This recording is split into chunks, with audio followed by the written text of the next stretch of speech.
Can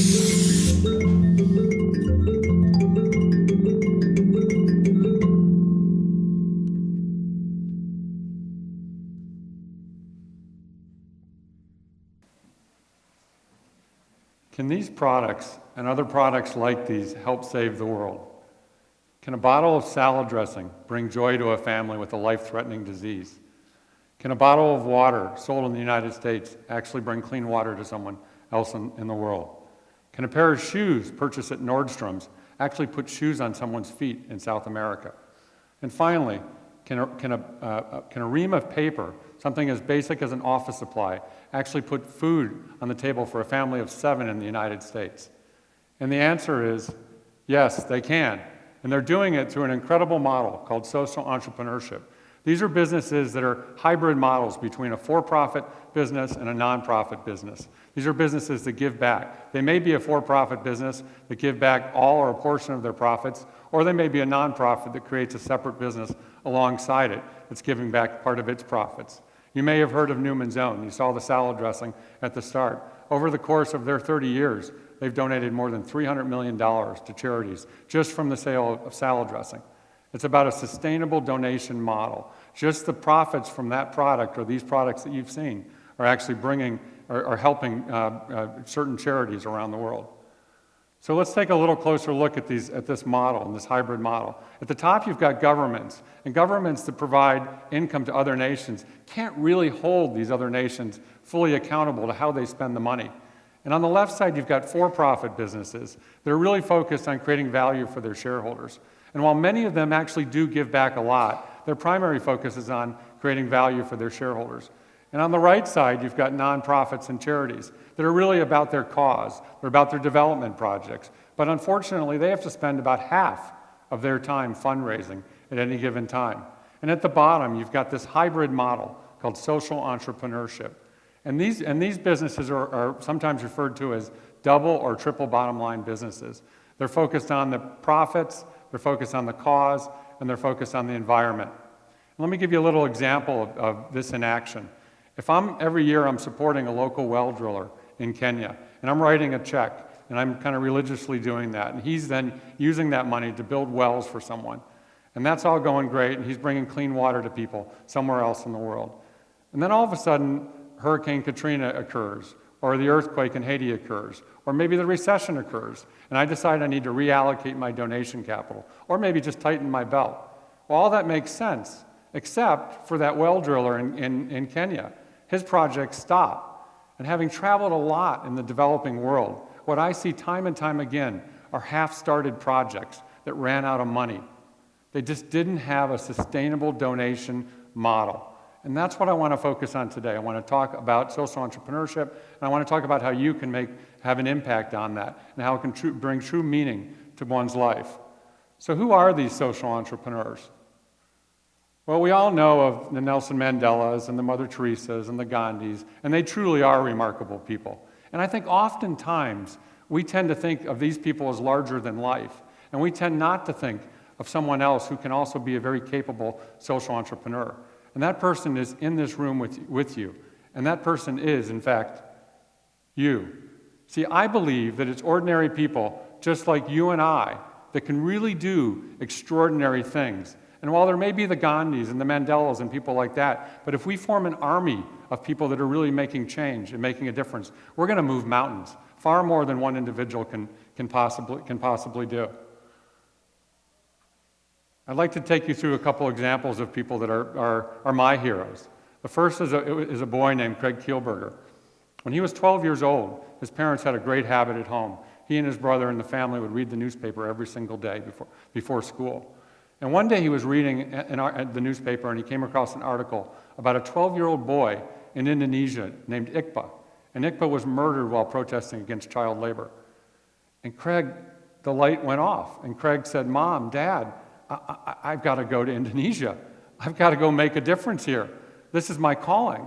And his parents looked at him and said, his mom looked at him, very concerned, and said, "Craig, we'd love to help you, but, we have two problems. We're a middle-class family living in Toronto. We don't have a lot of money, and you're only 12. But undaunted, Craig went to school that day, and he formed a group of 12 12-year-olds that went out and did bake sales and car washes and really focused on raising enough money to send him and an adult chaperone to Indonesia. And when he got to Indonesia, it just so happened serendipitously that the Prime Minister of Canada was also there at the same time. And he heard about this 12-year-old boy named Craig, and he really wanted to connect. So the two connected, and the rest is kind of history. That was 15 years ago. Today, Craig is 27 years old, and he has a business called Free the Children that educates 50,000 students in the developing world every single day on every continent except Antarctica. He was just an ordinary person that did an extraordinary thing. The second individual is a gentleman named David Perez. When Hurricane Katrina occurred, David called me on the telephone. He said, "Jeff, I'm really dissatisfied. Things aren't happening fast enough. I gotta get involved." And I said, "Well, David, great. I mean, you're kind of an upper middle class guy living here in San Diego. I don't really know what you're gonna do, but let me know if I can help." That was on a Thursday. On a Sunday, he showed up at my house, and he looked very disheveled. Looked like he hadn't shaved in 3 days. It looked like he hadn't slept in 3 days, and in fact, he hadn't slept in 3 days or shaved in 3 days. And he said, "Jeff, I'm going in." And I didn't know what going in meant. I thought it was like a code word for something. And he said, "I'm going in." I said, "Well, what are you going in to do?" He said, "I'm going to get involved. I'm going to make a difference here in New Orleans. I'm going to make change." And I said, "Well, okay, let me know if I can help you. You got a day job. I don't know what you're going to do." And he said, "I'm just going to make a difference." And before it was over, he was on the phone with Richard Branson, with Michael Dell, with senators and congressmen, with four-star generals. He actually arranged to have 65 jet airplanes flown into New Orleans carrying medical supplies, baby food, insulin. He was there with supplies before the US government was able to be there with supplies. Again, just an ordinary person like you and I that did an extraordinary thing.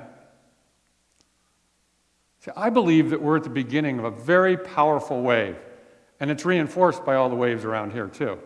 And I believe that this wave, unlike so many things that we see in society today that are looming on the horizon, that are sometimes negative, this is a very positive, powerful wave of social entrepreneurship. And this is something that's going to have an impact on our society for the next 50 years. And this is something that you can have an impact on and participate in. And it really has to do with 5 things. First, it has to do with the youth. Young people today want to make a buck, but they also want to be part of something bigger than themselves. And while my generation wanted to do that too, today's access to capital and today's access to the internet provides an entirely different environment. The internet itself, for all the bad and all the negative we hear about the internet itself is an incredible tool because it brings these global issues to our laptops 24/7. It's not that these issues didn't exist 30 years ago. They existed. But when they come streaming to your laptop, on your couch while you're watching your computer, you can't turn a blind eye on everything. You can't. There's certain things that are calling you. They connect with you. The third thing is also the internet. It makes all of us academic research experts from our couch. In the fall, I was looking at bringing a coffee product in from Haiti, and where we would sell it in the United States and donate the profits back to Haiti to help people out of poverty. And in the period of 3 days, I was able from my couch to get growing reports. I was able to talk to people at USAID. I was able to talk with people on the ground in Haiti. I mean, I was really able to become an expert, and that just didn't exist before. The fourth thing are celebrities. Increasingly, celebrities are using their platforms to pontificate for the causes that really are meaningful to them. When Bono gets up and talks about ending malaria, millions of people listen, and that's happening more and more. And finally, the baby boomers, as they retire, my generation, to the extent that they have capital as they retire, they're oftentimes giving that capital back. You may have heard what Bill Gates and Warren Buffett have done with the challenge to the 100 billionaire families, where they said, please agree to donate half of your net worth back over the remainder of your lives. Well, they have over 50 people that have agreed to do that. And when that money comes back in, not only is that money coming back in, but that's people that are holding nonprofits, NGOs, charities accountable to how that money is spent. That's really a powerful thing. So this wave is a really important wave over the next 50 years that can really transform and solve some of society's most challenging issues that have been so difficult to solve. You may ask, well, is it really important?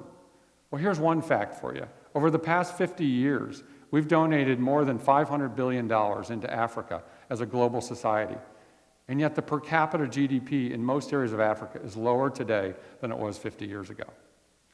Throwing money at it isn't the solution. If you look at this particular graph, the rising line is the percentage of gross national product that's funded from outside of Africa for the African continent. It's obviously growing as a percentage. The blue line is the dropping per capita GDP. They just aren't correlated. Can we really solve society's most challenging issues with social entrepreneurship? Let me give you a little perspective on why I think it's possible. It would cost $9 billion to bring clean water to every human being on this planet permanently. Not 1 year, not one time, but permanently. And yet we spend $20 billion a year on ice cream. It would cost $30 billion to put food on every human being's plate 3 times a day. And yet we spend $12 billion a year on perfume. Now, I love ice cream more than anybody, and this isn't meant to make us feel guilty at all. But what it's meant to make us feel is that it is possible. It is possible in our lifetime to end extreme poverty. It is possible to end some of society's challenging issues if we're able to think out of the box, if we're able to break our paradigms of the way we've looked at things in the past, if we're able to look at hybrid business models that combine the best of the for-profit world with the best of the nonprofit world. 4 years ago, I had the opportunity to meet Craig Kielburger, that 12-year-old boy you saw in the beginning. And he challenged my wife and myself to come to Africa and really understand the difference in relative poverty and absolute poverty. Relative poverty being, I must be poor, I can't afford the latest iPhone. Absolute poverty being, I live on less than $1 a day, I walk 7 miles to get polluted water. And oh, by the way, I'm a girl, and I'm 14, and I'm probably pregnant.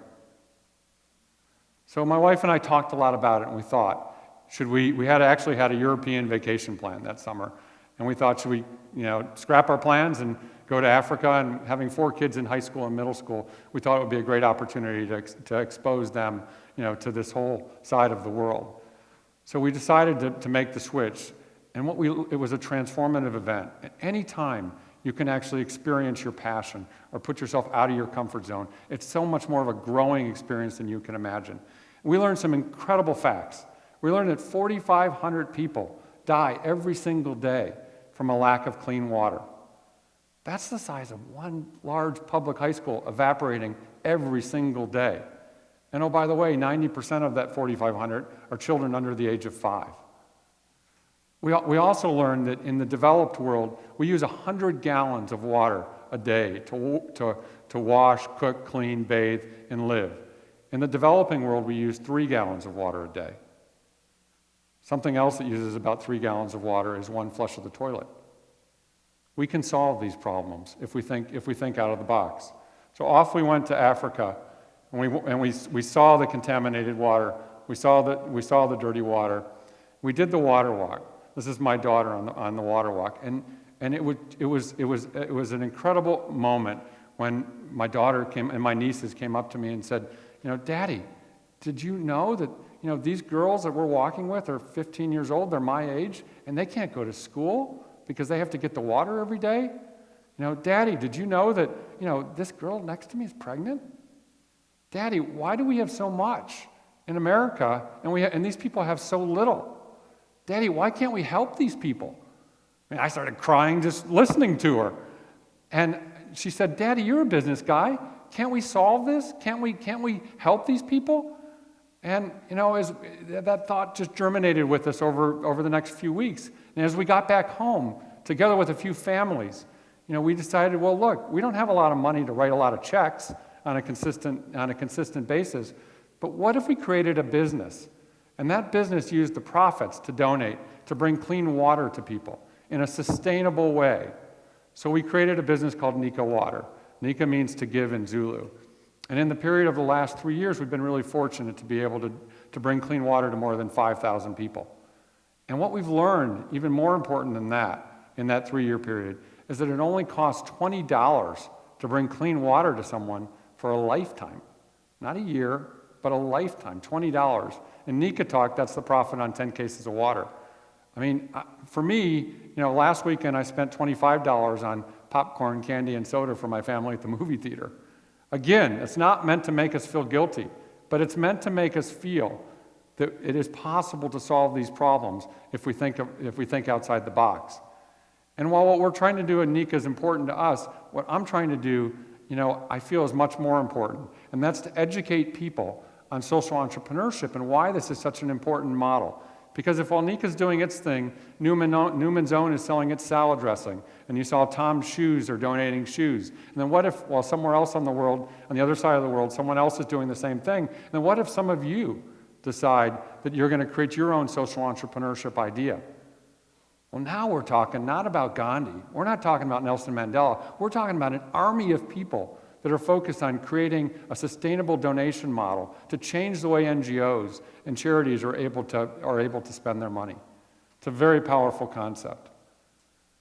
I've always enjoyed this quote: "Destiny is not a matter of chance, it's a matter of choice. It's not something to be waited for, it's something to be achieved." Oftentimes people will ask me, well, how do you find your passion? And sometimes, unfortunately, through tragic events, our passion finds us. You won't know Nancy Goldman's name, but what you will know is her story. 25 years ago, her sister was dying of breast cancer, and Nancy vowed to her, "I will make a difference in breast cancer. I will create awareness for breast cancer." You would know her sister who passed away. Her name is Susan G. Komen. Nancy really made a difference, Now, hopefully it's not tragedy that strikes, that it's your calling. Sometimes it's trial and error. For my wife and I, we went through 15 different things, and we continue to support a lot of those other things until we made the connection between the head and the heart. Volunteer. Volunteer at your church, your synagogue, at your cause, your animal shelter, whatever connects with your passion, volunteer. Travel. In our case, we decided not to go on that European vacation. Instead of going to the beach one summer, spend a week, working on your cause, getting involved in that. Read and research. The internet is the game playing leveler. I mean, it levels everything, in our society. There's no excuse for any of us not to be experts because all that information is right there. And most importantly, turn off the TV, get up off the couch, and start moving one foot in front of the other towards your passion. These 6 businesses that I talked about at the beginning are giving back about $35 million a year through sustainable donation models. That's not having to go out and do a fundraiser campaign. That's sustainable donation model through the profits of these businesses. And I believe very strongly that it's ordinary people, just like you and I, that really can do these extraordinary things. And I think, as Gandhi said, we can be the change that we want to see in the world. And I believe very strongly that social entrepreneurship can do that, but I also believe, as I kind of get to my 50s, that, as you get into your 40s and 50s and I talk to my contemporaries, many of them, including myself, are saying, what's it all about? What's my purpose here? What am I really doing here? And what you don't want to do is get caught flat-footed at 45 years old going, oh man, I just don't feel like I've accomplished anything of meaning in life. They're not going to write on your tombstone that you worked an extra hour at the office or that you did an extra deal.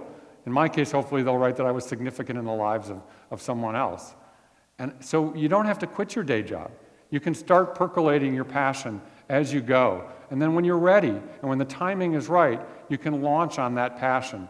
And I really believe that not only through social entrepreneurship can you help change the world and solve society's most challenging issues, but I really believe you can find true purpose and true meaning in doing that. Thank you very much.